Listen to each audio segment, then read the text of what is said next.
Hey, everybody. Since there's a new intensive starting soon, I thought I'd read something I wrote recently that really, I think, encapsulates the point of an intensive.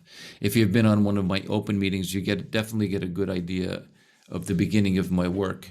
But there's more to be shared until you come to final resolution. So I think what I wrote recently about that pretty much sums it up. So I thought I'd read it. And here it is. This is called The Play of Life.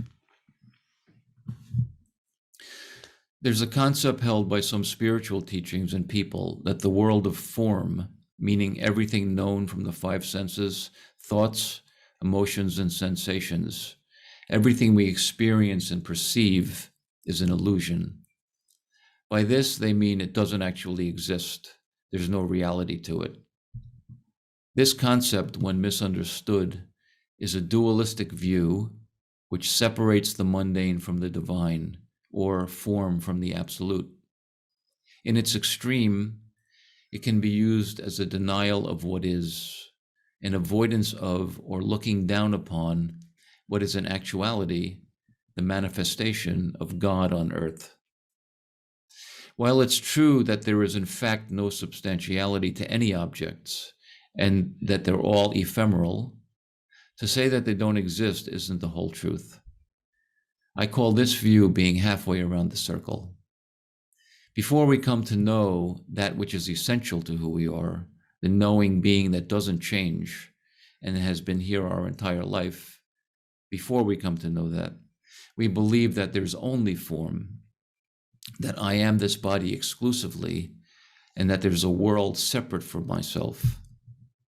This painful isolation causes suffering and division, and is why we seek in the world of form for fulfillment, and then, being frustrated by not really coming to fulfillment and completion there, we seek in the world of spirit in an attempt to bypass all of that and find permanent happiness and peace in that mythical place. Some terms given to this elusive state are heaven, nirvana, and enlightenment, to name a few.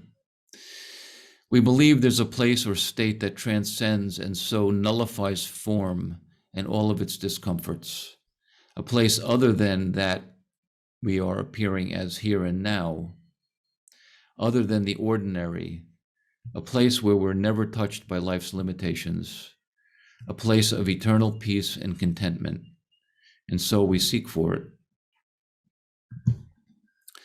Perhaps we have some experiences along the way that seem to justify this idea, experiences of silence, bliss, ecstasy, or even mystical events may come.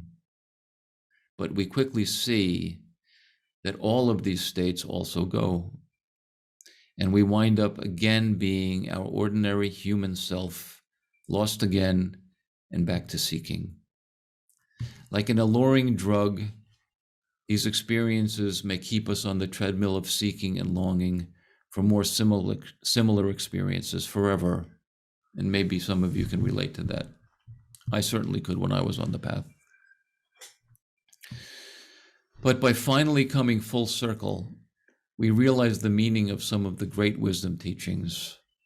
Form is emptiness, emptiness is form, from the Buddhist Heart Sutra, or the saying attributed to Jesus, I and my Father are one, or the Hindu word Shiva Shakti.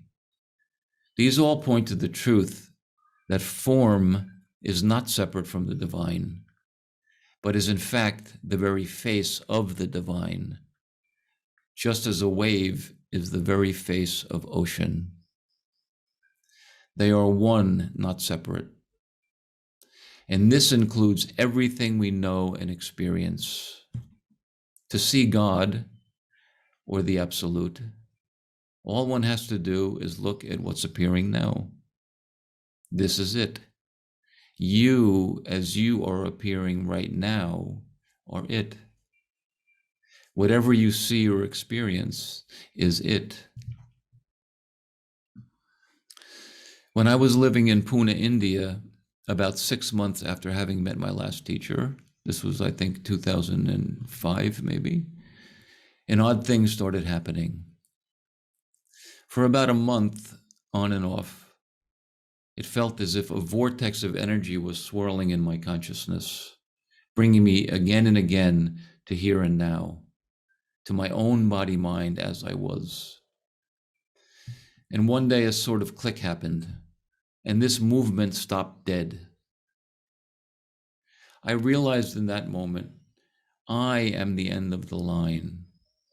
Who I am is not separate from the absolute. I am it, here and now. All outward movement stopped, meaning looking externally for any completion or escape. It all ceased. It became perfectly clear. This now, this body-mind called Sal, as it is appearing in this moment, is the transcendent I had sought. To say it again, this body-mind called Sal, as it's appearing now in this moment, is the transcendent I had been seeking. This was it. There was no other place to go, you see. I am only ever always now, I realized. And I am only as I am appearing now. I am not my mythical past or my fantasy future stories. I am only this as I appear now. And so why deny it in that case, you see? This is what I mean by coming full circle, realizing that in fact, you are that which you've been seeking. By you, I mean you, the body-mind, as it's appearing right in this moment. The ephemeral, insubstantial body-mind is the face of the divine, the wave of the ocean. If that's true, then what need is there to deny anything that's appearing? What need is there to transcend your body-mind even, or this world of form? This world of form is it. You're already home, and you've always been home. You see, and now you know. Or you'll find out. You'll find out. That's the whole point. And this appears as a play. This life appears as a play, the play of life, the evanescent, effulgent movement of experience that passes unendingly in a show of brilliance and energy as the very display of your own consciousness. You see what I mean? This life is the very display of your own consciousness. It's not separate from your own consciousness. It is who you are. So why deny it? But once we've come to know freedom, there's no longer only a stream of suffering and seeking to avoid or transcend, but the play of life with its ups and downs to be lived fully. This is full circle freedom. So this is what my intensives are about. Some of you have been on my intensives already, so you know this. If you haven't been on my intensive and you've been to an open meeting, this just gives you an idea of what more there is to see, you know. It's about coming home full circle, and it's about being finished. It's not about, once again, noticing something called, in the spiritual world, awareness or something like that, or even, as I say, being on a holiday.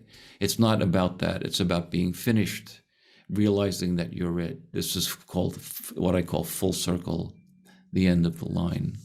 So anyway, I look forward to working with you and seeing you on open meetings or the intensives. And great. Have a nice day.